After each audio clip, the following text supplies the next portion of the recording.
বিক্রম, আজ বাতাসটা একটু অন্যরকম লাগছে না? মনে হচ্ছে বোন আমাদের কাছে কিছু চাইছে। তুমি তো খালি সবকিছুর মধ্যেই গল্প খুঁজে পাও দাদু। আজ আবহাওয়াটা পরিষ্কার, শুধু একটু বেশি নিস্তব্ধ, এই যা। তোমরা কি চিকু আর টুকিকে দেখেছো? ওরা সেই ভোরে খরগোশ দিয়ে খাওয়াতে বেরিয়েছে। মা, মা দেখো, একটা নীল রঙের হরিণ আমাদের বাগানের কাছে এসেছে। ওটা শুধু হরিণ নয় টুকি, ওর শিংগুলো কেমন মুক্তোর মতোছে।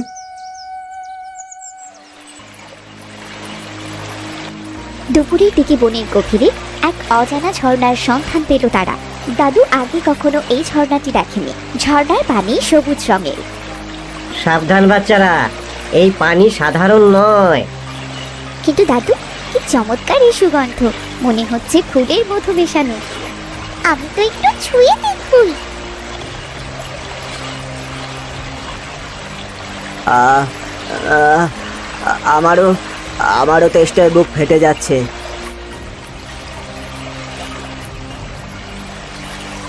দাদু, আপনিও একটু নিন, আপনার শরীরটা অনেক দিন ধরে ক্লান্ত।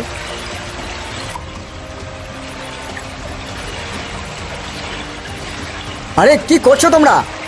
না জেনে এই জল খাওয়া ঠিক হচ্ছে না। সূর্য ডুবতে শুরু করেছে। হঠাৎ আকাশটা বেগুনি হয়ে গেল। বিক্রম দেখলো তার পরিবারের সদস্যদের চোখের মনি নীল হয়ে যাচ্ছে। তোমাদের তোমাদের কি হয়েছে? মায়া, দাদু? বিক্রম, আমার হাতগুলো কেমন ছোট হয়ে যাচ্ছে। মা, আমার লেজ বেরিয়েছে। আমি একটা সাদা কাঠ পেটালি হয়ে যাচ্ছি। আ- আমি তো আমি তো আকাশ দেখতে পাচ্ছি। আমি চিল হয়ে যাচ্ছি কেন? বিক্রম, ভয় পাস না, বোন আমাদের আপন করে নিল। তুই শুধু মানুষের মতো আমাদের আগলে রাখিস।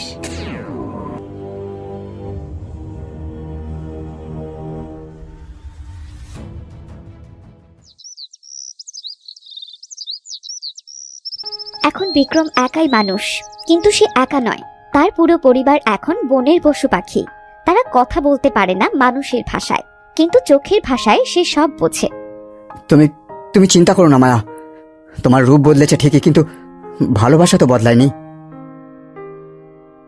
বাবা, বাবা, আমি ওপর থেকে পাহাড়ের ওপাশে ফল দেখেছি। একদিন একদল শিকারী ঢুকলো বনের ভেতর। তাদের লক্ষ্য ছিল সেই বিরল নীল হরিণী মায়া এবং বিশাল আকার হাতি দাদু। খবরদার বলছি, এই বনের পশুদের গায়ে হাত দেওয়ার আগে আমার সাথে লড়াই করতে হবে।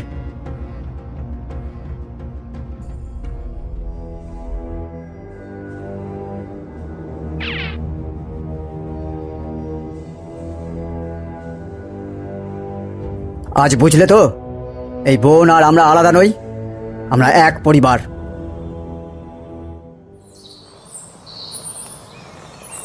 রাত নেমেছে। বিক্রম কুটিরের সামনে আগুন জ্বালিয়ে বসে আছে। পাশে মায়া হরিণী শুয়ে আছে।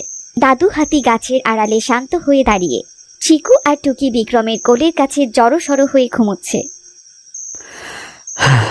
হয়তো হয়তো একদিন তোমরা আবার মানুষ হবে, অথবা অথবা আমি কোনোদিন পশু হয়ে যাব।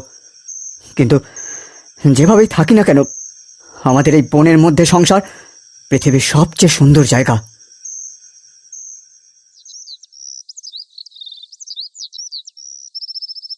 সূর্যোদয়ের সাথে সাথে বনের রূপ পাল্টে যায়। বিক্রমের জন্য এই সকালটা ছিল অন্যরকম। আগে মায়া তাকে ডেকে তুলতো, আর আজ একটা হরিণী তার গা চেটে দিচ্ছে। কি ঘুম ভাঙলো মায়া? আজ তো আর তোমাকে উনুন ধরাতে হবে না, তাই না? তোমাকে তো না খেয়ে থাকতে হবে বিক্রম। বুঝেছি টুকি, তোর খিদে পেয়েছে তাই তো। বলছি, দাদু কোথায়?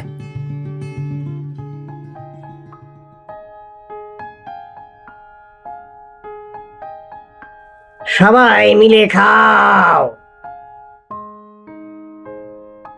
বাবা, বাবা, আমি নদীর ওপারে মানুষের চিহ্ন দেখেছি। তারা বোধহয় আমাদের দিকেই আসছে। বিক্রম বুঝতে পারল বনের শান্তি দীর্ঘস্থায়ী হবে না। ঝর্ণার সেই অভিশাপ বা আশীর্বাদের কথা ছড়িয়ে পড়েছে লোকালয়ে। অনেক লোভী মানুষ এই অলৌকিক পশু পাখিদের কবজা করতে চায়। দাদু, চিকু বলছিল নদীর ওপারে নাকি মানুষ দেখা গেছে। আমাদের কিন্তু লুকোতে হবে। না মায়া, আমি তোমাদের ফেলে কোথাও যাব না। আরে আমি মানুষ, আমার কথা ওরা অন্তত শুনবে। আরে তোমরা এখন পশু হয়ে গেছো, ওরা তোমাদের উপর দয়া করবে না।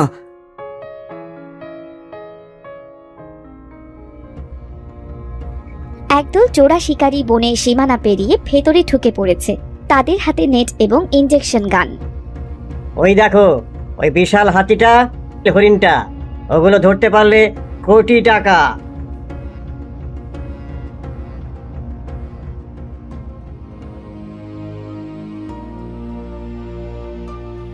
আপনারা এখানে অনুমতি ছাড়া ঢুকতে পারেন না। কে হে তুমি? বনের জঙ্গলি, সরে দাঁড়াও, নইলে ফল ভালো হবে না।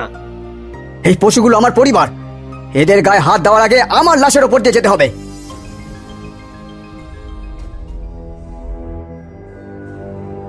শিকারীরা হতভম্ব হয়ে গেল। তারা ভাবেনি পশু পাখিরা এভাবে একজোট হয়ে আক্রমণ করবে। এখনো সময় আছে বলছি, আপনারা চলে যান। এই বন আপনাদের নয়। ওরে বাবা, এগুলো কি জানোয়ার না শয়তান? চলো চলো পালাই।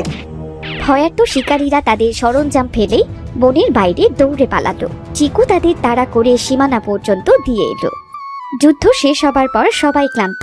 বিক্রম বুঝতে পারল এভাবে প্রতিদিন লড়াই করা সম্ভব নয়। তাকে সেই ঝর্ণার রহস্যটা উদ্ধার করতেই হবে। দাদু, মায়া, চলো চলো আমরা সেই ঝর্ণার কাছে যাই। নিশ্চয়ই নিশ্চয়ই এর কোনো উপায় আছে। কি হলো? জলটা এমন বদলে গেল কেন? যে প্রকৃতির সাথে একত্র হবে, প্রকৃতি তাকে নিজের করে নেবে। মানুষের রূপ ফিরে পেতে হলে ত্যাগ করতে হবে সবচেয়ে প্রিয় জিনিস। ত্যাগের পরীক্ষা? আমার কাছে তো সবচেয়ে প্রিয় তোমরাই। আমি তোমাদের ফিরে পাওয়ার জন্য সব করতে পারি, সব। হঠাৎ বনের ভেতর থেকে শোনা গেল এক দৈববাণী। বিক্রম, তুমি কি চাও তোমার পরিবার মানুষ হোক? তবে তোমাকে সারা জীবনের জন্য এই বনের পাহারাদার হয়ে পশু হয়ে যেতে হবে। তুমি কি রাজি? মায়া, তোমরা মানুষ হিসাবে বেঁচে থাকবে, এটাতেই আমার শোক। আমি রাজি।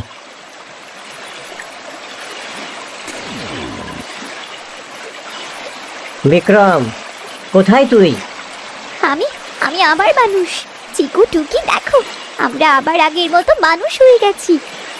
বাবা, তুমি কোথায়? বিক্রম, তুই আমাদের জন্য নিজের মনুষ্যত্ব বিসর্জন দিলি। দাদু, আমি এখন বনের রাজা, তোমাদের আর কোনো ভয় নেই। আমি এই বনের পাহারাদার হয়ে সব সময় তোমাদের আগলে রাখবো। বিক্রম এখন বনের রাজা। তার বাঘের দেহটা বিশাল, কিন্তু তার মনটা এখনো সেই আগের বিক্রমের মতোই। সে প্রতিদিন পাহাড়ের ওপর বসে দাদু, মায়া আর সন্তানদের দেখে। বিক্রম, তুমি ওখানে রোদ পোহাচ্ছ কেন? নিচে এসো, আজ তোমার পছন্দের খিচুড়ি রান্না করেছি। যদিও তুমি এখন এসব খাবে না, তবুও মন মানে না। মায়া, তোমার হাতের গন্ধই আমার পেট ভরিয়ে দেয়। বাবা, চলো আজকে আমরা ঝর্ণার ওপারে দৌড় প্রতিযোগিতা করি। দেখি তুমি আগে যাও নাকি আমি। দাদা, বাবাকে একদম জ্বালাতন করবি না। বাবা এখন বনের পাহারাদার।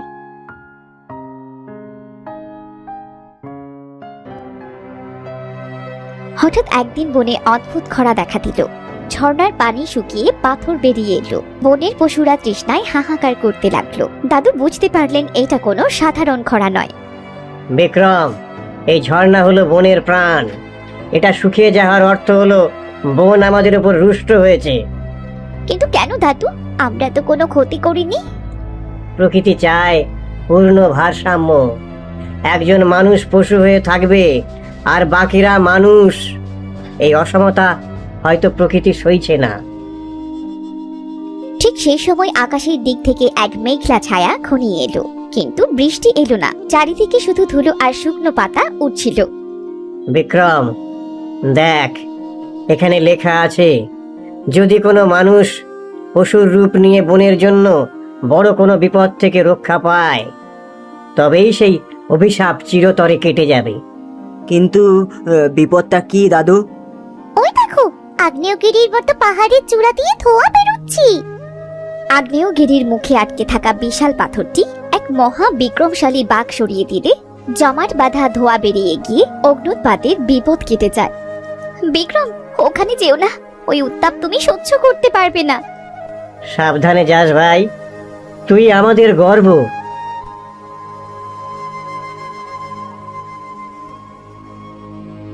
এক বিকট শব্দে সরে গেল পাথরটা, বিষাক্ত ধোঁয়া আকাশ অভিমুখে বেরিয়ে গেল, আর শান্ত হলো পাহাড়টা। কিন্তু সেই প্রচন্ড ধাক্কায় বিক্রম জ্ঞান হারিয়ে নিজের ঝর্ণার শুকনো খাতে পড়ে যায়। আর ঠিক সেই মুহূর্তে আকাশ ভেঙে বৃষ্টি নামলো। সে বৃষ্টি ফোঁটা ঝর্ণার পাথরে পড়তে আবার পানি বইতে শুরু করলো। মায়া, দাদু, চিকু আর টুকি দৌড়ে গেল বিক্রমের কাছে।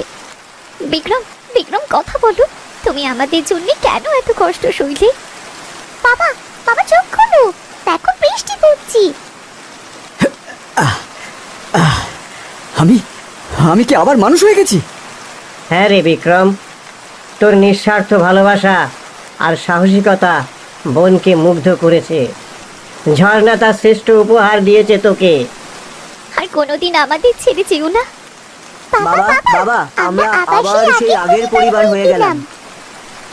বিক্রম যখন পুরোপুরি মানুষ হয়ে দাঁড়ালো, তার শরীরটা একটু টলছিল। বহু মাস বাঘের 4 পায়ে হাঁটার পর মানুষের 2 পায়ে ভারসাম্য রাখাটা যেন কঠিন হয়ে পড়েছে। হ্যাঁ হ্যাঁ, এই দেখো, এই দেখো, আমার হাতগুলো, এগুলো এগুলো আবার কাজ করছে। আমি আমি আবার তোমাদের ছুঁতে পারছি। হ্যাঁ হ্যাঁ। তোমার গলার স্বর শোনার জন্য আমি যে পথ চেয়েছিলাম বিক্রম। বিক্রম, দেখ, বোন যেন তোর জন্য হাসছে। ওই দেখ, পশু পাখিরা কিভাবে ভিড় করেছে। বাবা, তুমি এখন থেকে আর রাতে বাইরে থাকবে না তো? আমার খুব ভয় করতো যখন তুমি বাঘ হয়ে বনে গর্জন করতে। না রে মা, এখন থেকে আমি তোদের কাছেই থাকবো। তবে বাঘ থাকাকালীন আমি যা দেখেছি তা তোমরা কল্পনাও করতে পারবে না। কি দেখছিলে বাবা? আমি দেখেছি বনের প্রতিটি গাছ কিভাবে একে অপরের সাথে কথা বলে। আমি বুঝেছি পশুদেরও একটা আলাদা ভাষা আছে, যেটা আমরা আগে বুঝতাম না। মায়া, দাদু, আমি ঠিক করেছি আমরা এই কুটিটা আরও বড় করব, কিন্তু বনের একটা ডালও অকারণে কাটবো না। আমি তোমাদের সাথে আছি। আমি বাগানে ঔষধি গাছ লাগাবো, যাতে বনের পশুরা আঘাত পেলে তাদের চিকিৎসা করতে পারি। খুব ভালো সিদ্ধান্ত। মানুষ যখন পশুর ভাষা বোঝে, তখন সে আর সাধারণ মানুষ থাকে না, সে মহাপুরুষ হয়ে যায়। বিক্রম, এটা কোনো সাধারণ পাথর নয়, এটা বন হৃদয়। এই পাথর যার কাছে থাকে, সে পৃথিবীর যে কোনো প্রাণীর ভাষা বুঝতে পারে। তার মানে আমি আর পশু না হলেও ওদের সাথে কথা বলতে পারবো? ঠিক তাই, প্রকৃতি তোকে তার প্রতিনিধি হিসাবে বেছে নিয়েছে। নতুন বসন্তের সাজে সেজেছে বন। চিকু ও টুকি পশুর মতো ক্ষিপ্রতায় ও নিপুণতায় সবার সাথে খেলে বেড়ায়। মা, মা দেখো, কোকিলটা বলছি আজ নাকি বনের ওপারে মেলা বসবে। তোরা তো দেখছি আমাদের চেয়েও বেশি বনের মানুষ হয়ে গেলি। বাবা, চলো না আমরা সবাই মিলে আজ ঝর্ণার পাড়ে পিকনিক করি। সুখের দিনগুলোতে আবারও নেমে এলো বিপদের ছায়া, যখন এক বড় শিকারী দল মূল্যবান পাথর ও পশুদের সাথে কথা বলা মানুষদের সন্ধানে বনে হানা দিল। আর কাউকে ছাড়বো না, ওই পাথরটা আমাদের চাই। আপনারা আবার এসেছেন, আপনাদের লজ্জা করে না? ছোট মুখে বড় কথা কোস, পাথরটা দিয়ে দেন, নইলে এই কুটি জ্বালাইয়া দেব। এই পাপীদের শিক্ষা দাও, ওদের বুঝিয়ে দাও এই বন অজেয়।